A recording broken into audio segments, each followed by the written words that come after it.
Hey, welcome to Viking Preparedness. I am Pastor Joe Fox. So, this is my wife's tripod. Mine is not here at the moment. You want to heat your home, your place, your cabin, your bug out location with wood. After the balloon goes up, right?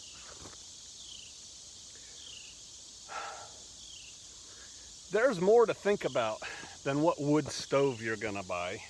There's even more to think about than what wood stove, I guess I could sit here, and chainsaw you're gonna buy. And I thought I would talk about that a little bit today. I just cut down this tree. And I'm not done with it yet. I still have pretty big branches.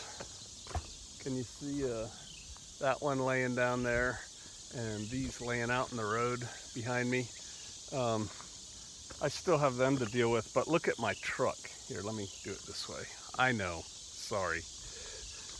It's squatting pretty good right now with that weight in it. And I don't have far to go. And I'm not going to go fast, but before I come back and cut those up, because I try to be a good steward of the wood that the Father gives me, and we burn everything from this big down, up. If it's this big, I'll cut it up into firewood-sized pieces and throw it in my wood stove. Now, woo, it's hot. I'm gonna try and do this the winter this year.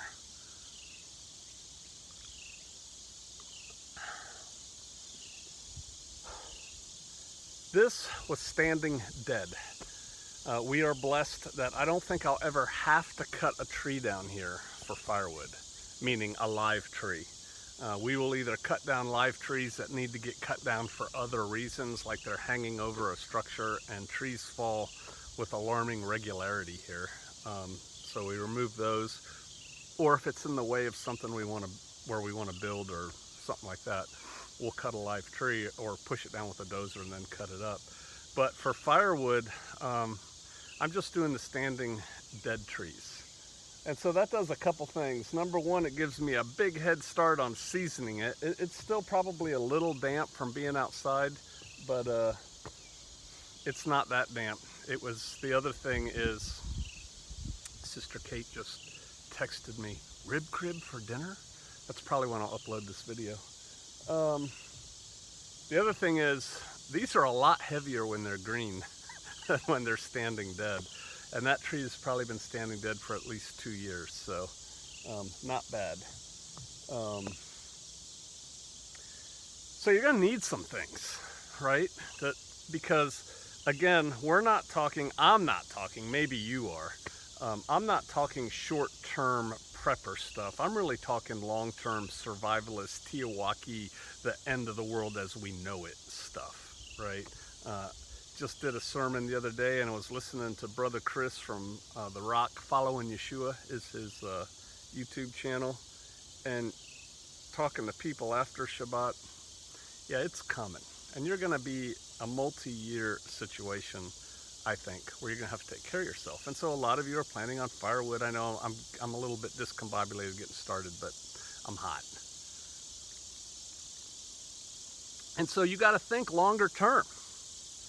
You know, people talk about, oh, you compress newspapers into bricks. Okay, what are you doing 6 months after you used your last newspaper? And no one's printing newspapers anymore. So you gotta think longer term. And a lot of you are. So you're gonna need a chainsaw. Now, I was listening to Brother Chris on The Rock. His channel's Following Yeshua. He did a live chat yesterday and last night. And he was talking about the chainsaw he has. Now, you got to understand that when he bought his property, it was 10 acres that looked like that. Actually, that looks nicer because it has a little bit of field right there, right? A little bit of clearing. He didn't have that. The road, he couldn't get his car off the road when he got there. And so he had to start by chainsawing his way in.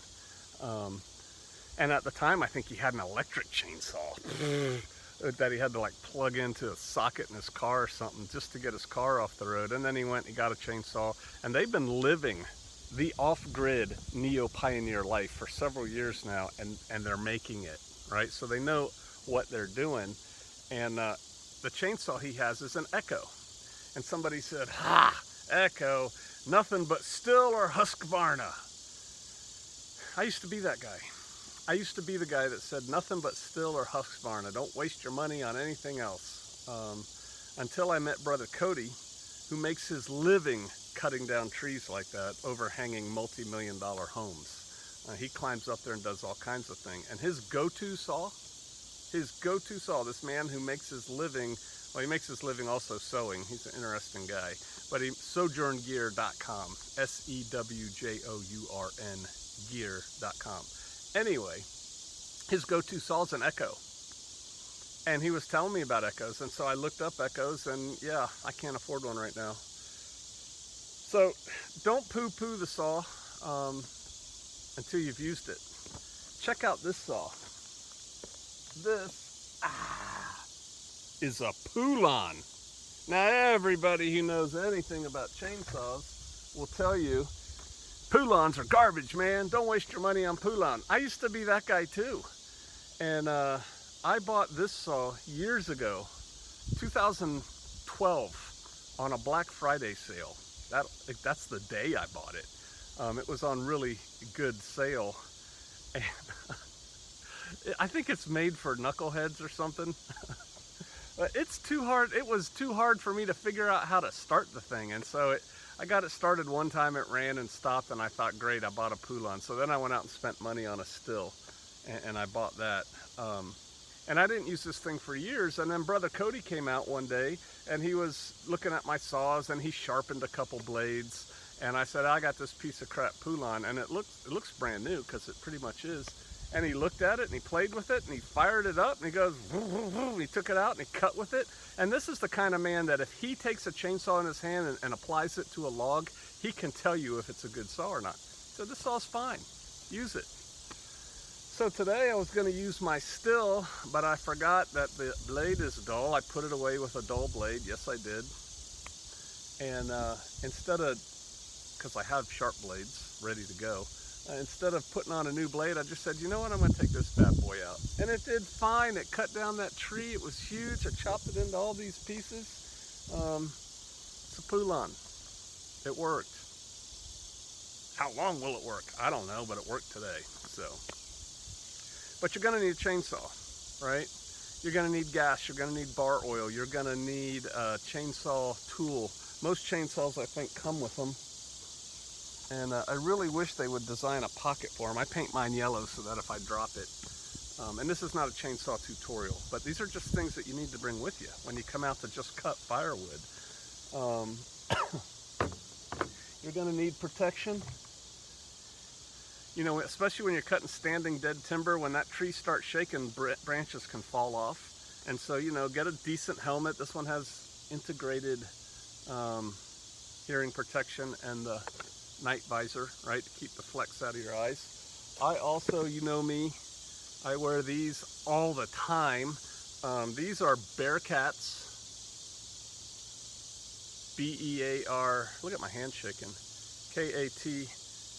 I get them from discountsafetygear.com. These have bifocals in them, which is why I wear them all the time. I wear them to preach in. They're like $6. You know, I have several pair. But protect your eyes. Gloves, you're going to want gloves. I used to wear safety chaps all the time when I cut. Now, unless I'm doing a lot of cutting, like doing this again, I don't wear them.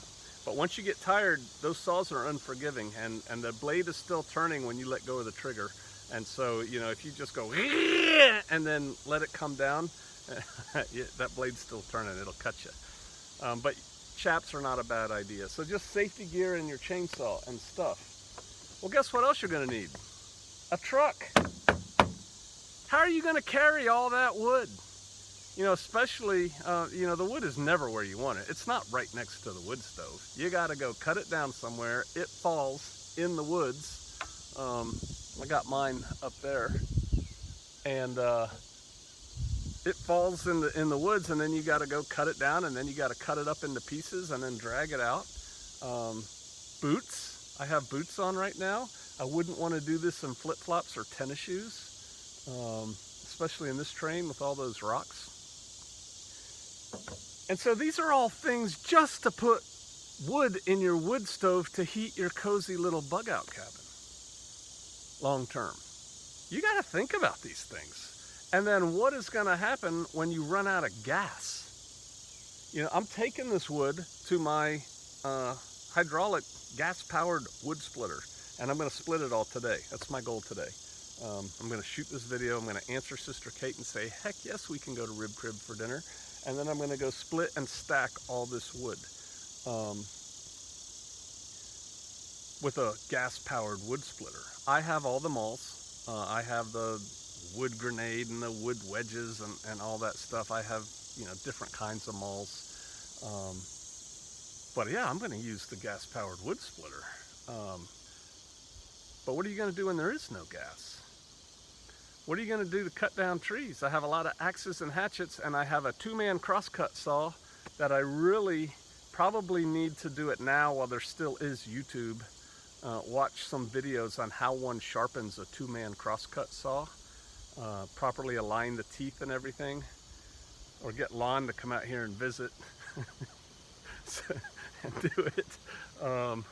But I need to do that and then get the proper tools. I'm sure there's tools, you know, a tooth setting gauge or something that I don't yet have that I probably need to get. But I'm here to tell you, first of all, it takes another dude, right? I did this all by myself today, or dudette. It'll be an order of magnitude different work doing it when you're going, and then when you got to cut this stuff up in the stove lengths, right? Oh yeah. And so I guess another thing you need is fitness. You either need fitness or you need people in your community tribe, which I'm going to do a video on that coming up here pretty soon, defining your terms again. But you need people with strength to be able to do that. You got to chop it down or saw it down. You got to saw it up into pieces. You got to split it. And you got to transport it to your woodshed and then to your place of use.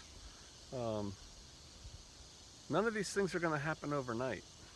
And so learning by doing, right? You start doing things and you get it done. I spent about a half hour yesterday with a guy going over how to put a door, a people door. It's called a man door, whatever, a people door, into a side of a cabin. Like if you wanted to put another door into that cabin, how do you do it? And I was trying to explain it while we were just sitting around in the living room, which is what we call our outdoor gathering area. And then finally I said, come on, let me show you. And so I took him inside an unfinished cabin and I was showing him how that happens. And this guy's smart. He's like engineer smart. But until he saw it, he's like, huh? And he goes, man, I've always been afraid to do it. And also I overthink everything when I do it because he's engineer smart. Sometimes you just got to start doing it. But the time to start doing it is not when it really counts. You know, if I broke my saw right now and it didn't work anymore and I didn't have firewood, oh, woe is me. I could have firewood delivered, right? I mean, I could, right? Worst case scenario. Or I have time to learn how to fix my saw and those kinds of things. But once we're in the event, it's a calorie game. You don't want to be wasting calories. It's also a time game. You don't want to waste time because you're going to have too much to do. So you have to be efficient. And so the time to learn these things is now. That's my way of saying if you haven't started chopping wood, felling trees, and cutting it up into firewood size lengths, if you are planning on surviving with a wood stove in the winter, you need to start. Find some people that need firewood and go help them. Help them put up their firewood, even if you don't need it right now. All right, I guess that's about it for now. Did I say fitness? You need to have fitness too. This is honest sweat right here, and it's not that hot out. But carrying those rounds, oof. And there's a way to cut a tree up when it's on the ground too. I mean, this is not a tutorial, but when the big tree falls on the ground, you can't just cut it into chunks all the way through or you'll hit a rock, and you just touch a rock with your chainsaw and you need to go get a new blade and resharpen your blade or whatever. And so there's a way to do that too, and then you cut it almost all the way through, then you roll the log, oh yeah baby, and then you cut what you didn't cut. And then you carry it. All right, enough of that. I'm feeling pretty good about this. I'll feel better when I see it split and stacked in my firewood shed. What are your comments? What do y'all think? I shudder at pellet stoves. A pellet stove is going to quit working the second you run out of pellets, which is an industrial process, right? Don't waste your time on a pellet stove. Get a real stove. All right, I appreciate you. I'll see you out there.